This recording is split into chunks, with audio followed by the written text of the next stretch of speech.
ಅದಕ್ಕೋಸ್ಕರ ನಾವು ಕಾರ್ಯ ಮಾಡಿಲ್ಲ. ಈಗ ನಾವು ನೀವೆಲ್ಲ ನಿಮ್ಗೂ ಮಕ್ಳು ಇರ್ತಾರೆ, ಅವರು ಕೆಲಸದಲ್ಲಿ ಅವರು ಬ್ಯುಸಿ ಆಗಿದ್ದಾರೆ. ನಿಮ್ಗೋಸ್ಕರ ನೀವ್ ಏನ್ ಮಾಡಿದ್ರಿ ಅಂತ ಅರ್ಥ.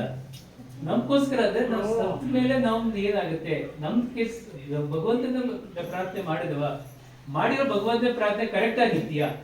ಅದೇ ಆಗಿದೆ. ಎಲ್ಲಾರು ಶಿವ ಪಾರ್ವತ ಕೃಷ್ಣ ಎಲ್ಲಾರ್ಗು ನಾವು ಮಾಡಿದೀವಿ, ಆದ್ರೆ ನಮ್ಗೆ ಈ ಕಷ್ಟ ಯಾಕೆ? ನಿಮ್ಗ ಕಷ್ಟ ಇದೆ, ನನ್ಗೂ ಕಷ್ಟ ಇದೆ, ಇವ್ರಿಗೂ ಕಷ್ಟ ಇದೆ, ಎಲ್ಲಾರ್ಗು ಯಾವ್ದೋ ಒಂದು ರೀತಿಯಲ್ಲಿ ಕಷ್ಟ ಇದೆ. ಇಷ್ಟೆಲ್ಲ ಭಕ್ತಿ ಮಾಡಿದ್ಮೇಲೆ ನಮ್ಗೆ ಯಾಕೆ ಕಷ್ಟ ಬರ್ತಾ ಇದೆ? ವಯಸ್ಸಾಗಿರುತ್ತೆ, ಸತ್ತೋಗ್ತೀವಿ, ಓಕೆ, ಬಟ್ ಆ ವೃದ್ಧಾಶ್ರಮದಲ್ಲಿ ಇರೋ ಕಣ್ಣು ಕಾಣಲ್ಲ, ಮೂಗು ಕೇಳಲ್ಲ, ಅದೇ ಈ ಪ್ರಾಬ್ಲಮ್ ಯಾಕೆ ಬರ್ತಾ ಇದೆ? ಇಷ್ಟೆಲ್ಲ ಆದ್ರೂ ಯಾಕೆ ಬರ್ತಾ ಇದೆ? ಇದು ಯಾವತ್ತೂ ನಾವು ಅದ್ರ ಬಗ್ಗೆ ನಾವು ತಿಳ್ಕೊಂಡಿಲ್ಲ. ಬರೀ ನಾವು ಕೆಲಸ ಆಯ್ತು ನಮ್ಗೋಸ್ಕರ ನಾವು ಮಾಡಿಲ್ಲ. ನಮ್ಮ ಮಕ್ಕಳೇ ಆಯ್ತು, ಇವ್ರದ್ದು ಇಷ್ಟೇ ಮಾಡ್ಕೊಂಡು ಹಂಗೆ ಹೋಗ್ಬಿಡ್ತೀವಿ. ಮೇಲೆ ಇನ್ನೊಂದು ಜನ್ಮ ಆಗುತ್ತೆ, ನಾಯಿ ಆಗ್ತೀವೋ ಕುದುರೆ ಆಗ್ತೀವೋ, ನಾಯಿ ಗೊತ್ತಿಲ್ಲ ಏನಾಗ್ತೀವಿ, ಪುನಃ ಜನ್ಮ ಆಗುತ್ತೆ, ಅದೆಲ್ಲರಿಗೂ ಗೊತ್ತು ಆಗತ್ತೆ ಅಂತ. ಈಗ ನಾವು ಗುರೂಜಿಯವ್ರು ಏನ್ ಹೇಳ್ತಾರೆ ಅಂದ್ರೆ, ನೀವು ಕರೆಕ್ಟ್ ಆಗಿ ಭಕ್ತಿ ಮಾಡಿದ್ರೆ ನಮ್ಗೆ ಇಲ್ಲೂ ಸುಖ ಇರುತ್ತೆ, ನಮ್ ಸತ್ ಮೇಲೂ ನಮ್ಗೆ ಅಂದ್ರೆ ಮೋಕ್ಷ ಸಿಗುತ್ತೆ. ತಿರ್ಗಾ ಈ ಜನನ ಮರಣ ಸೈಕಲ್ ಅಲ್ಲಿ ನಾವು ಬರಲ್ಲ ಅಂತ ಅಷ್ಟೇ.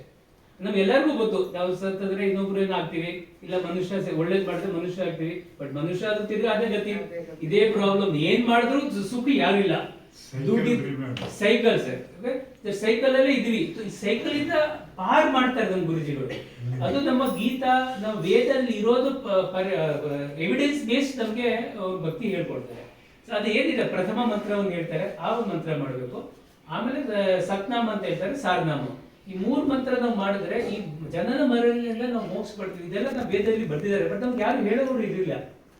ಈಗ ಓಂ ನಮಃ ಶಿವ ಅಂತೀವಿ, ಹರೇ ನಾಮ ಹರೇ ಕೃಷ್ಣ, ಇದೆಲ್ಲ ಮಂತ್ರ ಅಲ್ಲ. ಅದು ರಾಂಗ್ ಆಗಿ ನಾವು ಅದನ್ನ ಮಾಡ್ತೀವಿ. ಯಾರು ಏನ್ ಸುಖದ ನಮ್ ಕರ್ಮದಲ್ಲಿ ಏನಿದೆ ಅಷ್ಟೇ ಆಗ್ತಾ ಇತ್ತು, ಬಟ್ ಅದನ್ನ ಇವರು ಚೇಂಜ್ ಮಾಡ್ತಾರೆ ಅಂತ ಎವಿಡೆನ್ಸ್ ಬೇಸ್ಡ್ ಆಗಿ ನಮ್ಗೆ ಹೇಳಿದ್ದಾರೆ.